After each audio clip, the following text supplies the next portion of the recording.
नमस्कार किसान भाइयों हम बात करेंगे रुपाई के कितने दिन बाद पहला यूरिया खाद लगाना चाहिए जिससे कि अच्छी ग्रोथ बनी रहे। किसान भाइयों, अगर शुरू की अवस्था में आप अच्छी देखभाल कर लेते हैं, अच्छे खाद का प्रयोग कर लेते हैं अपनी धान की फसल में, तो अच्छी टेलिंग और अच्छी ग्रोथ होती है। क्योंकि किसान भाई शुरू की अवस्था में ही अगर देखभाल सही हो जाती है और सही खाद का प्रयोग हो जाता है तो काफ़ी अच्छी फसल बन जाती है। किसान भाइयों, हम बात करेंगे कि पहले यूरिया के साथ क्या क्या डालें। किसान भाई, पहले यूरिया के साथ किसान भाई डालते हैं, जैसे यूरिया के साथ जो मिला के डालते हैं जिंक, कुछ कुछ किसान भाई जिंक डालते हैं, कुछ किसान भाई सागरिका डालते हैं। तो इन्हीं को आप डालते हो तो आपकी फसल अच्छी ग्रोथ होने लगती है। किसान भाई, ये सही है, सही मात्रा में गेरते हो आप तो बहुत अच्छा है किसान भाई। क्योंकि जिंक से जो पौधे की ग्रोथ होती है वो अच्छी होने लगती है और जो रोग होता है वो भी नहीं लगता। तो किसान भाइयों, जिंक आप सही गेरते हो और सागरिका का जो प्रयोग करते हो भी काफ़ी अच्छा रहता है। किसान भाइयों, अगर आप इसी के साथ एक और गेर लेते हैं काफ़ी अच्छी देखने को मिल सकती है।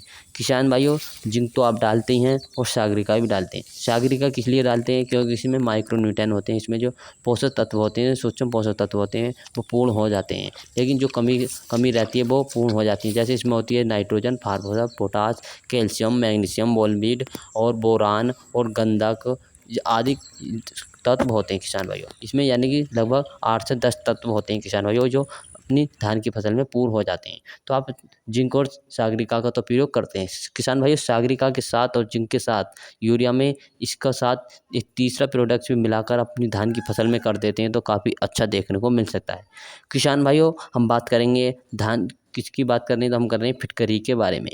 फिटकरी एक ऐसा ये है जिससे कि धान की फसल में काफ़ी अच्छी ग्रोथ होती है। किसान भाइयों, अगर आप फिटकरी का प्रयोग करते हैं, जैसे कम यानी कि 7 से अधिक पीएच मान वाली भूमि होती है, उसमें जो माइक्रो न्यूट्रिएंट लगाते हैं यानी पोषक तत्व लगाते हैं वो पड़े रहते हैं और उनमें पड़े रहते हैं, वो अपने पौधे की ग्रोथ में नहीं आ पाते क्योंकि वो अधिक पीएच मान होता है। तो किसान भाइयों, फिटकरी के लगाने से क्या होता है, फिटकरी लगा देते हैं तो आप अपनी फसल के अंदर तो जो वो होती हैं पीएच मान होता है वो सामान्य हो जाता है किसान भाइयों।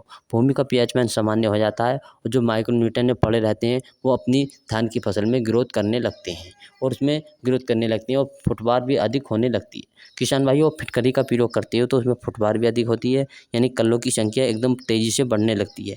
शुरू की अवस्था में फिटकरी का प्रयोग करते हो तो कल्लों की संख्या अधिक बढ़ने लगती है और बढ़ने के साथ साथ इसमें टिल्लिंग भी अधिक देखने को मिलती है। बहुत से किसान भाई सोच रहे होंगे कि फिटकरी क्यों लगाएं। किसान भाई, फिटकरी लगाना काफ़ी अच्छा रहता है, इसके भूमि का पीएच मान भी समान रहता है।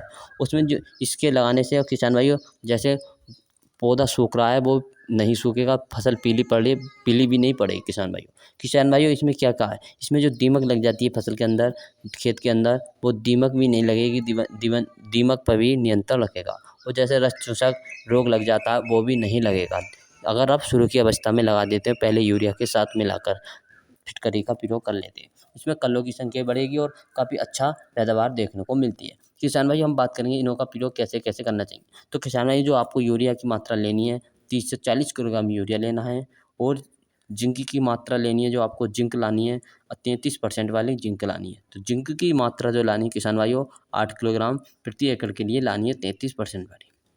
किसान भाई, बात करते हैं सागरिका की। सागरिका जो लानी है आपको किसान भाइयों 5 से 6 किलोग्राम सागरिका लानी है। इसमें पोषक तत्व होते हैं किसान भाइयों, ये अपनी फसल के अंदर काफ़ी अच्छी मात्रा में घेरते हैं किसान भाई। किसान भाई, बात करेंगे फिटकरी कितनी लाना है। तो किसान भाइयों, जो आपको फिटकरी लानी है, जो लानी है इसकी मात्रा लानी है किसान भाइयों 1.5 किलोग्राम, यानी कि 1.5 किलोग्राम फिटकरी का प्रयोग करना है 1 एकड़ की फसल में और अच्छी तरह से पीसकर अपनी यूरिया के साथ मिला दीजिए और काफ़ी अच्छा रिजल्ट देखने को मिलेगा। आपके पड़ोसी पूछेंगे आपने क्या लगाया, इतना अधिक मेहनत कर रही है अपनी आपकी धान की फसल। किसान भाइयों, जिस धान की फसल में अगर आप फिटकरी का प्रयोग कर लेते हैं तो काफ़ी अच्छा उत्पादन देखने को मिल सकता है। इसमें टिल्लिंग अधिक होने लगती है और भूमि मुलायम हो जाती है और मुलायम भूमि में अच्छी कल्लों की संख्या जल्दी जल्दी बढ़ने लगती है। किसान भाई, हमारी वीडियो अच्छी लगी तो वीडियो को लाइक एवं शेयर करें। किसान भाई, मिलेंगे नेक्स्ट वीडियो के साथ।